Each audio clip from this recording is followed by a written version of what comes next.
স্ক্রিনে এই মুহূর্তে যেই বলটা দেখতে পাচ্ছেন বিও ওয়েবস্টার, তার বলটা লাফিয়ে উঠেছে এবং ট্রাভিস হেড রীতিমতো বোকা বনে গেছেন। একেবারে ঠিক একই রকম ভাবে এই 22 গজে বাংলাদেশের ব্যাটসম্যানরাও কিন্তু অস্ট্রেলিয়ার পেসে বোকা বনে যেতে পারেন।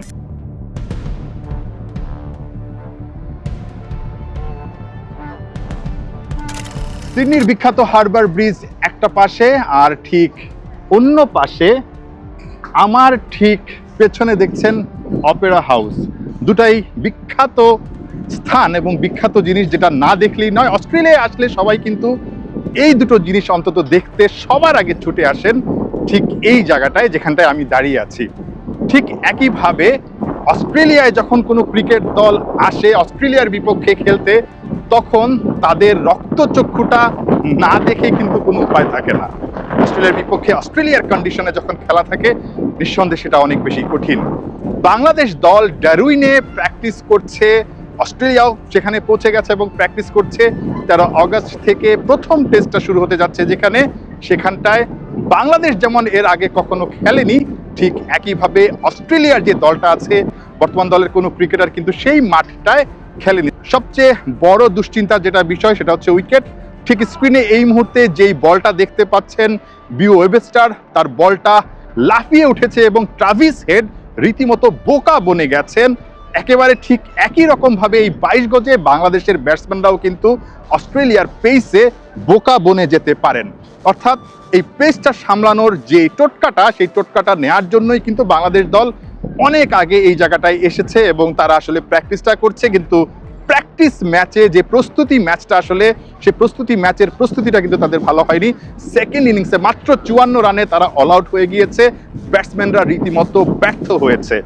সেই জায়গা থেকে ঘুরে দাঁড়ানোর পালা বাংলাদেশের জন্য। বিও ওয়েবস্টার একটা কথা বলেছেন যে বাংলাদেশের নাহিদ রানা না থাকাতে তারা অনেকটাই ভাগ্যবান। সবাই বলছিল যে অস্ট্রেলিয়ার কন্ডিশনে নাহিদ রানা ভয়ঙ্কর হতে পারে। বাংলাদেশের যিনি ব্যাটিং কোচ, তিনি একটা ইন্টারভিউতে আমাকে বলেছেন যদি নাহিদ রানা থাকতো একটা ম্যাচে কিছু একটা হয়তোবা ঘটে যেত।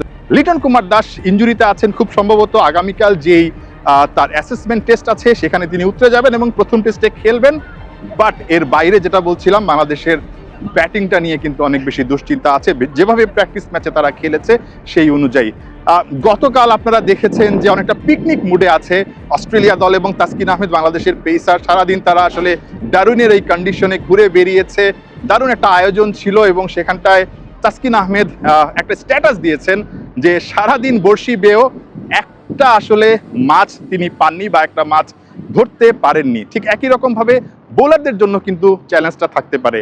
তারা সারাদিন গাধা খাটুনি খাটতে পারেন, শেষ পর্যন্ত হয়তো বা একটা উইকেটও নাও মিলতে পারে। অস্ট্রেলিয়া সেই প্রস্তুতিটাই নিচ্ছে। ট্রাভিস হেড সেই কথাটাই বলেছেন যে তারা ব্যাটিংয়ে দুর্দান্ত ভালো করতে চান, ব্যাটিংয়ে তাদের ফোকাস।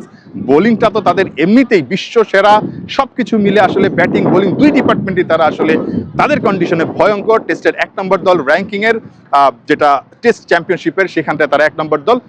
সো ওই যে বললাম, ব্যাটিংয়ে যদি আসলে বাংলাদেশকে চাপে ফেলে দেয় অস্ট্রেলিয়া, তাহলে কিন্তু আসলে বাংলাদেশের আর ঘুরে দাঁড়ানোর অবস্থা থাকবে না। কারণ সব সময় আসলে সব দলই দুশ্চিন্তায় থাকে যে অস্ট্রেলিয়ার মাটিতে কতদিনের টেস্টটা শেষ হবে। বাংলাদেশ যে অবস্থায় আছে তাতে করে যদি কোনো কারণে 3 দিনের টেস্টটা শেষ হয়ে যায়, সিরিজের শুরুতেই কিন্তু বাংলাদেশে বড় একটা ধাক্কা খাবে। তারপরে মেকাই টেস্টটা হয়তো বাংলাদেশ খুব একটা ভালো করার জন্য আত্মবিশ্বাসটা খুঁজে পাবে না।